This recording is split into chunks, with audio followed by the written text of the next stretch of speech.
Hello guys, good morning. So, ito ulit tayo sa babuyan. So, ang gagawin natin ngayon guys, magpupurga tayo ng mga biik. So, naka-grower stage na sila. So, kailangan natin magpurga ng Latigo 1000. So, ito, Latigo 1000, 5 grams. So, ito pang biik talaga guys.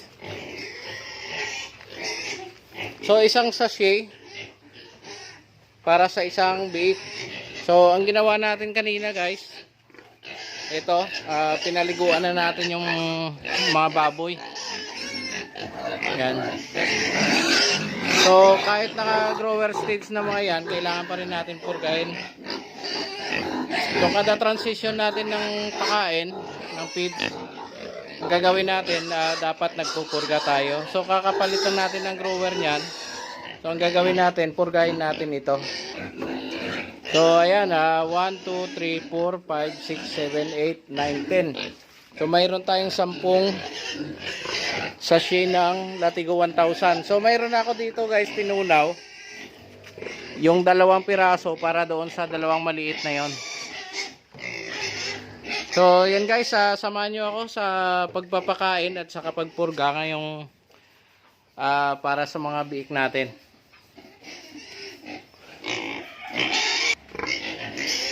So, yun guys, tinunaw na natin yung ating Latigo 1000. Tapos, kukuha na tayo ng isang takal ng feeds.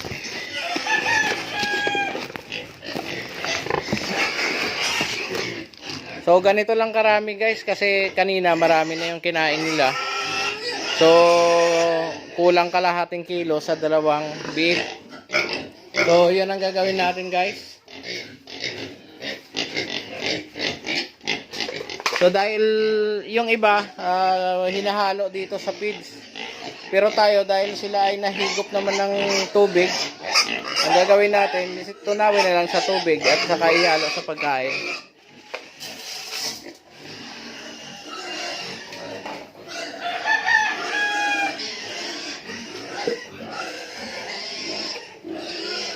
Ayan guys, andito yung tubig, Latigo 1000. Yan. I-dissolve natin mabuti.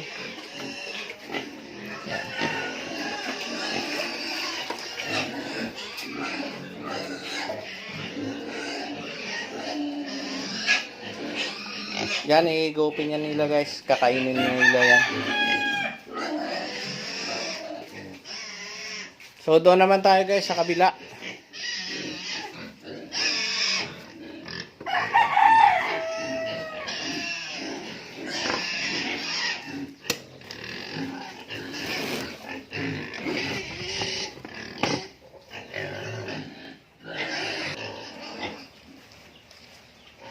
So, ayan guys,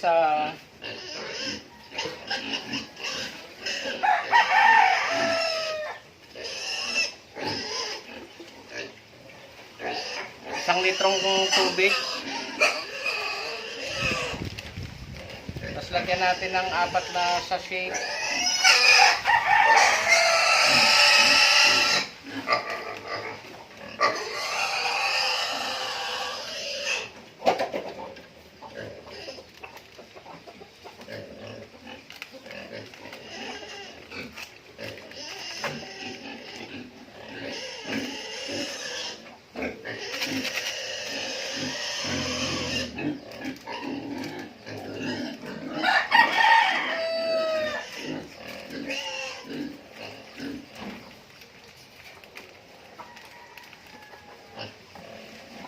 So, lagay natin sa tubig guys, dito.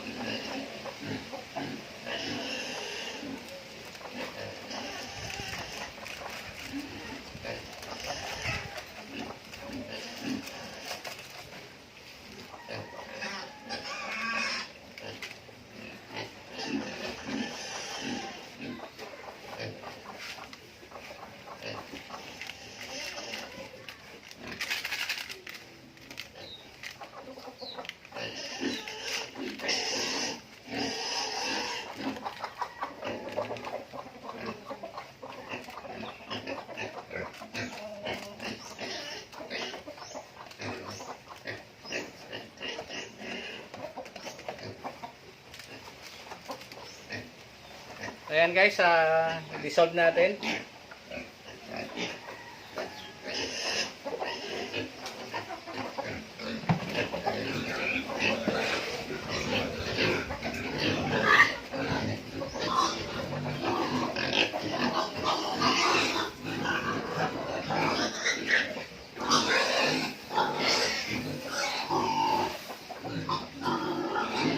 Paglagay natin ng pagkain guys, ilagay rin natin to.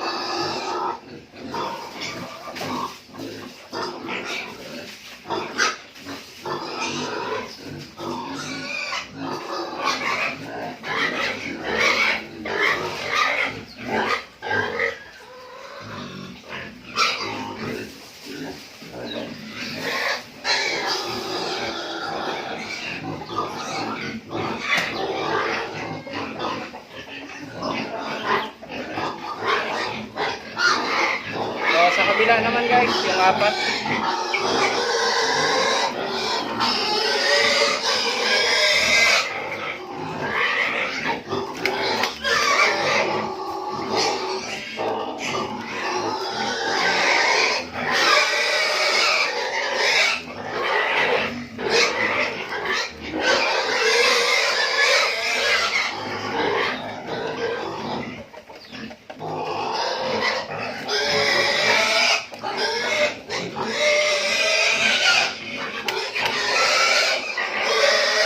Excited na kumain yung mga bake natin. Tingnan natin yung tsura nila mamaya kung kaya ba nila ubusin.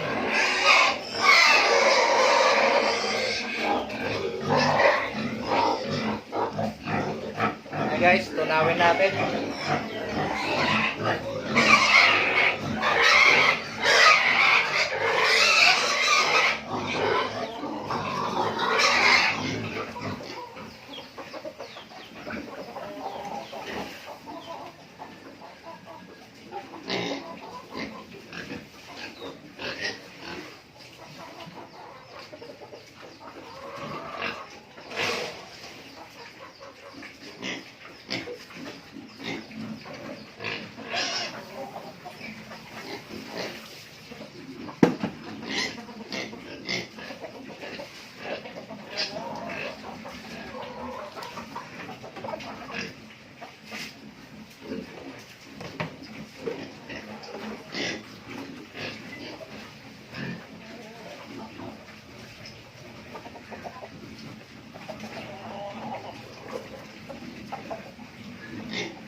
Ayan na guys, nailagay na natin lahat ng pagkain. Tsaka yung pangpurga. So tingnan natin kung kakainin ba nila o hindi. So ayan guys, ubos na.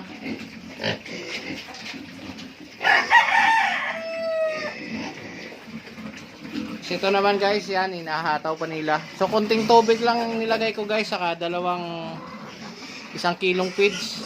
Hinalo ko dyan.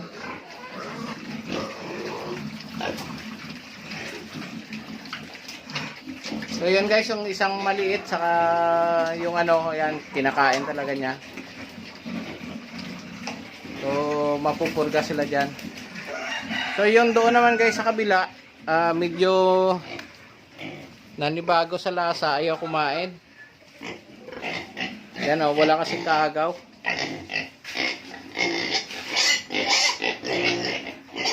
So ayun yung feed. Pero iwanan natin yan dyan guys. Pag nagutom yan, kakainin nila yan.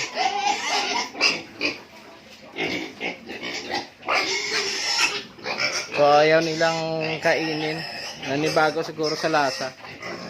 Pero ito guys, yung mga to, walang pili sa pagkain, no? Yan.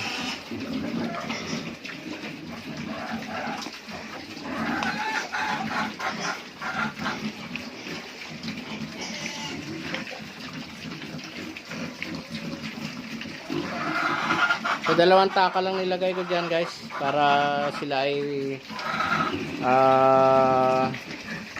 patas yung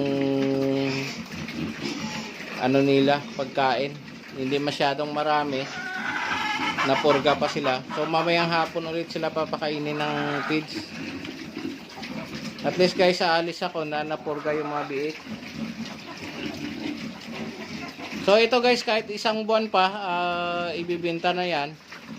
So kailangan pa rin natin purgahin yan. Sayang din yung isang buwan na pwede silang lumaki.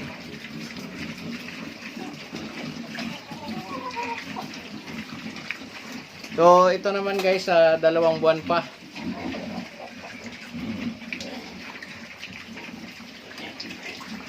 So at least yan, inuubos nila yung pagkain, no.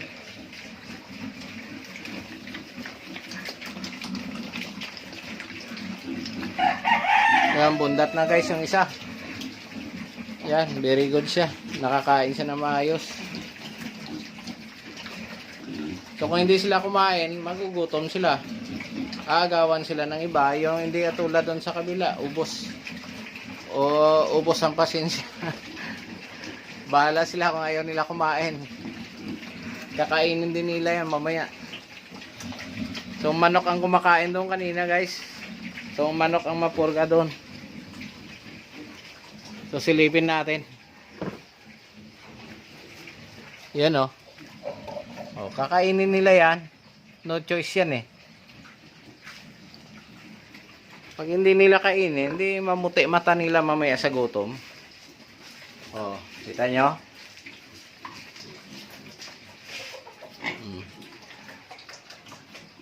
Kailangan yung kainin yan. Paano kayo lumaki? Higupin niya ng tubig. Laki-laki ng ginagastos sa inyo eh. Hindi kayo lumalaki. Ito naman guys, sa Abril pa yan. Binigay ko na kay Papa yan. Aabot pa ng ano yan. Tamang kilo, tamang bigat. Ito naman, katapusan ng February. Siguro isama na natin sa disposal yan. So malulugi na tayo pag sumubra pa ng February yan.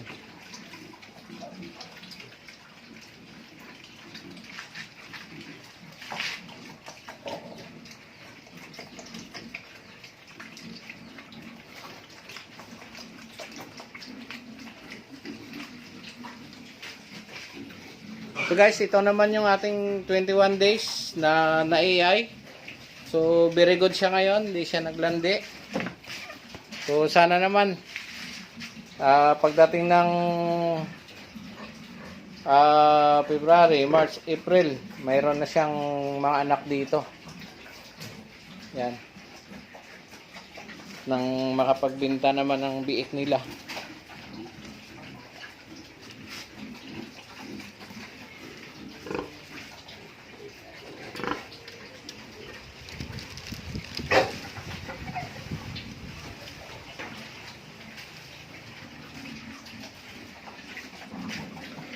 Kumusta? Yan, ubos. Yan guys, simot.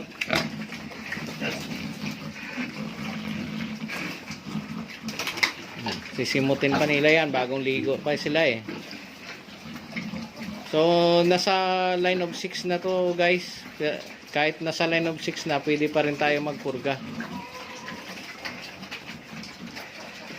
So, mayroon pa tayong isang buwan na pwede silang habulin na lumaki. So ito guys, sa mga biik na to, ang totoong history nito na pagpilian na. So ibig sabihin, yung mga magaganda talaga, yung mga malalaki dati nung nabinta, saka pinili na ng mga may-ari. Ganon din to guys. Yan. Napagpilian na.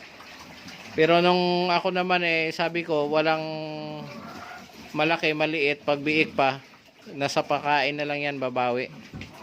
So kita nyo naman guys, ang katawan nitong isa yan. So may maliliit, may bansot na napahalo kasi yan mga nagkasakit dati, natapakan ng inahin. Yung iba naman nagtae.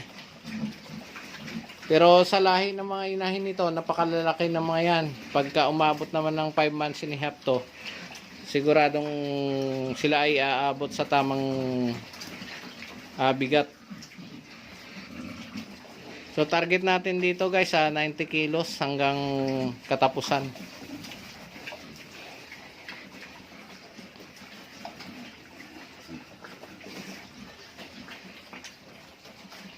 So guys, hanggang dito na lang ulit yung ating video. Maraming salamat sa panonood. So kung kayo ay nanood na hindi pa nakapag-subscribe, paki-like, share, and subscribe na lang po ang ating channel. At saka maraming salamat po ulit. And God bless.